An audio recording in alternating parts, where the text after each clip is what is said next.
Item ಯಾವುದೇ ಇರಲಿ try ಮಾಡಿ ಆಚಿ ಚಿಕನ್ ಮಸಾಲಾ. ಕಾರಿನಿಂದ ಲಗೇಜ್ ಬ್ಯಾಗ್ ಅನ್ನು ನೀಡೋದಕ್ಕೆ ನಿರಾಕರಣೆ ಮಾಡಲಾಗಿದೆ. ಕ್ಯಾಬ್ ಚಾಲಕನ ವಿರುದ್ಧ ಈಗ ಮಹಿಳೆ ದೂರನ್ನ ಕೊಟ್ಟಿದ್ದಾರೆ. ಕೆಂಪೇಗೌಡ ಏರ್ಪೋರ್ಟ್ ಅಲ್ಲಿ ನಡೆದಿರುವಂತಹ ಘಟನೆ ಇದು. ಬ್ಯಾಗ್ ಅನ್ನು ಕೊಡೋದಕ್ಕೆ ಹೆಚ್ಚಿನ ಹಣಕ್ಕಾಗಿ ಈತ ಡಿಮ್ಯಾಂಡ್ ಮಾಡಿದ್ದಾನೆ ಅನ್ನುವಂಥ ಮಾಹಿತಿ.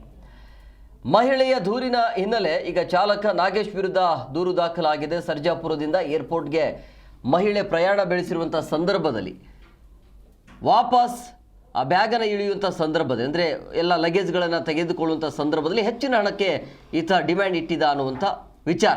ಸೊ ಹಂಗಾಗಿ ಆ ಕಾರಿನಿಂದ ಲಗೇಜ್ ಬ್ಯಾಗ್ ಇರುತ್ತಲ್ಲ ಅದನ್ನು ವಾಪಸ್ ಕೊಡೋದಕ್ಕೆ ಈತ ಹಿಂದೇಟನ್ನು ಹಾಕ್ತಾನೆ. ಸೊ ಕ್ಯಾಬ್ ಚಾಲಕನ ವಿರುದ್ಧ ಈಗ ದೂರು ಕೊಟ್ಟಿರುವಂಥದ್ದು ಆ ಮಹಿಳೆ. ಕೆಂಪೇಗೌಡ ಏರ್ಪೋರ್ಟಲ್ಲಿ ನಡೆದಿರುವಂಥ ಘಟನೆ ಇದು. ಆ ಬ್ಯಾಗನ್ನು ಕೊಡೋದಕ್ಕೆ ಈತ ಹಿಂದೇಟನ್ನು ಹಾಕ್ತಾನೆ. ಕಾರಣ ಏನು ಅಂತ ಹೇಳಿದ್ರೆ ಹೆಚ್ಚಿನ ಹಣಕ್ಕಾಗಿ ಈತ ಡಿಮ್ಯಾಂಡ್ ಮಾಡಿದ್ರು ಅನ್ನುವಂಥದ್ದು ವಿಚಾರ.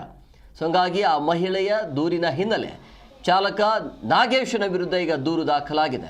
ಸೊ ರ್ಯಾಪಿಡೋ ಬುಕ್ ಮಾಡಿ ಕ್ಯಾಬ್ನಲ್ಲಿ ಬಂದಿರ್ತಾಳೆ ಮಹಿಳೆ. ಆದರೆ ಬುಕ್ ಮಾಡಿರುವಂಥ ಹಣದ ಹೊರತಾಗಿ ಹೆಚ್ಚಿನ ಹಣಕ್ಕಾಗಿ ಈ ಚಾಲಕ ಡಿಮ್ಯಾಂಡ್ ಇಟ್ಟಿದ್ದಾನೆ. ಸೊ ಹಣ ಕೊಡಲ್ಲ ಅಂತ ಹೇಳಿದ್ದಕ್ಕೆ ಆ ಲಗೇಜ್ ಬ್ಯಾಗನ್ನು ಕೊಡೋದಕ್ಕೆ ಈತ ನಿರಾಕರಿಸ್ತಾನೆ. ಇದರ ಹಿನ್ನೆಲೆ ಸೊ ಮಹಿಳೆಯಿಂದ ಈಗ ಕೆಂಪೇಗೌಡ ಏರ್ಪೋರ್ಟ್ ಪೊಲೀಸ್ ಸ್ಟೇಷನ್ನಲ್ಲಿ ದೂರು ದಾಖಲಾಗಿದೆ.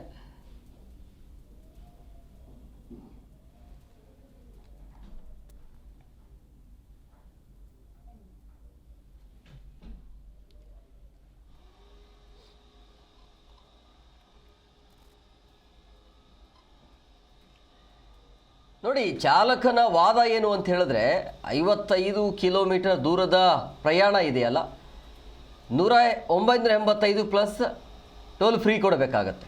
ರ್ಯಾಪಿಡೋ ತೋರಿಸಿದಷ್ಟು ಕೊಡೋಕ್ಕೆ ಇವರು ಬಂದಿದ್ರು ಅನ್ನುವಂಥ ಆರೋಪ ಇತ್ತಂದು. ಅಂದರೆ ಅಮೌಂಟ್ ಎಷ್ಟಿದೆಯಲ್ಲ ಅದಕ್ಕಿಂತ ಕಡಿಮೆ ಕೊಡಲಿಕ್ಕೆ ಇವರು ಮುಂದಾಗಿದ್ರು.